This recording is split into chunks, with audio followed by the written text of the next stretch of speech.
a Russian airstrike on a maternity and children's hospital in the southeastern city of Mariupol.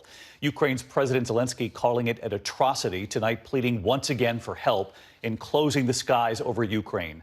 Tonight, U.S. Secretary of State Antony Blinken saying establishing a no-fly zone in Ukraine risks pulling the U.S. and NATO into a direct war with Russia.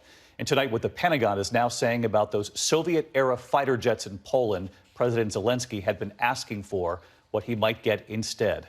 All of this as those images come in of that maternity and children's hospital in the moments after the attack. The building partially collapsed, every window gone, cars on fire, the splinters of trees littering the ground. After the attack, a crying mother clutching her baby, a woman wrapped in a blanket, stunned by the strike. An injured woman who was pregnant rushed away on a stretcher, and a soldier helps to console a distraught young boy there on the scene. The massive crater where the bomb struck several stories deep. And it's not just in Mariupol. Our Ian panel inside a hospital in Kyiv today, where they are now treating casualties around the clock, civilians being rushed in. And there are new concerns tonight over Chernobyl. Ukrainian officials say the Russians have now cut power to the nuclear site, and why authorities are telling ABC News tonight that this is a fragile situation at that plant. ABC senior foreign correspondent Ian Panel leading us off tonight from Kyiv. Tonight, an horrific attack on a children's and maternity hospital in Mariupol, Ukraine. Verified video showing how powerful and devastating this airstrike was. Windows and walls blown out. President Zelenskyy tweeting videos from the site saying there were people, children under the wreckage, calling the attack an atrocity. Disturbing images show a pregnant woman as she was rescued from the rubble. Local officials aren't sure yet how many people may have been killed or wounded. The building had reportedly been largely empty. There was supposed to be a ceasefire in Mariupol today.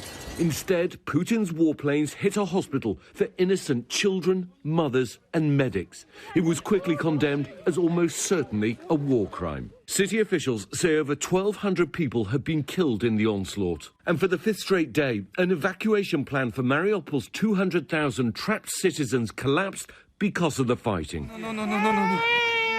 But in other parts of the country, civilians raced to escape a half-dozen besieged cities. Temporary ceasefires opening up humanitarian corridors for evacuations.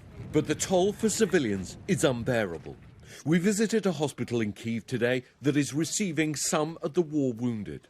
We just had a report that there's been a mass casualty event. We're seeing people being brought in. Possibly it was a humanitarian corridor that was hit. We're not entirely clear at the moment, but there's suddenly been a burst of activity. People running, getting their gowns on, getting their scrubs ready for more and more patients coming in here.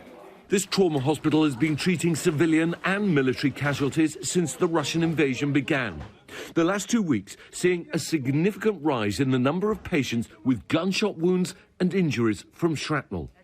Dr. Oles Garashuk is a neurosurgeon here. How typical is this of your days? Pretty typical. It's almost, well, every day. How hard has this last week been?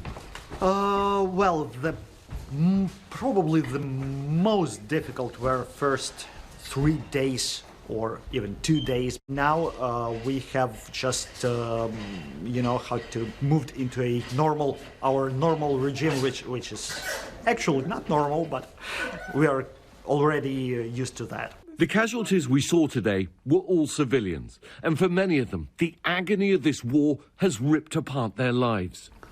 Lyudmila Karpachova's hometown of Chernihiv was shelled 5 days ago. She was running for cover when she got hit with multiple shrapnel injuries. The hospital removing most of the shell fragments from her body, but there's still a piece lodged in her spine. When the bombing started, we began to run, she says. I thought there'd be less bombing. And then they began to bomb everything, the whole district.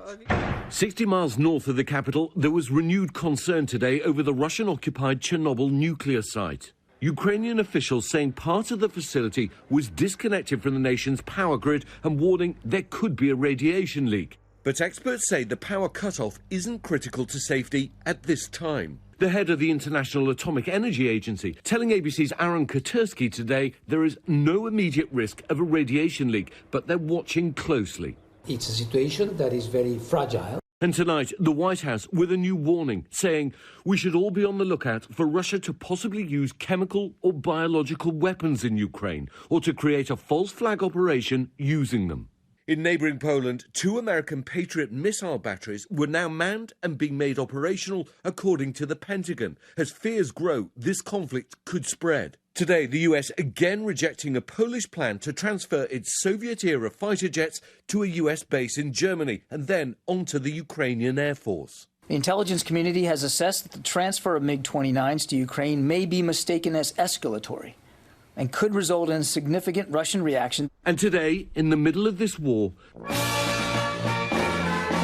the National Symphony Orchestra played the national anthem in the Maidan, site of the Revolution of Dignity in 2014. Once again, the world is hearing Ukraine's spirit of unity and defiance. And Ian Panel with us live again tonight from the capital of Kyiv. And Ian, as you know, President Zelenskyy earlier this week telling us he needed those fighter jets, those Soviet-era fighter jets inside Poland. We reported last night here that Poland suddenly said he can have those jets, that they would take them to a U.S. airbase in Germany. Of course, the Pentagon saying that was a no-go because of fears of an escalation here between the U.S. and Russia. But tonight, the Pentagon signaling there might be other military options that might be of better help to the Ukrainians. Yeah, that's right. I mean, John Kirby's saying there are alternative options, looking at additional air defences, surface-to-air weapons, but they're also being very clear they do not believe in this no-fly zone because, of course, that could potentially put US forces engaged directly against Russian troops. David? Ian Panel leading us off from Kyiv here again tonight. Ian, thank you. Hi, everyone. George Stephanopoulos here. Thanks for checking out the ABC News YouTube channel. If you'd like to get more videos, show highlights, and watch live event coverage, click on the right over here to subscribe to our channel. And don't forget to download the ABC News app for breaking news alerts. Thanks for watching.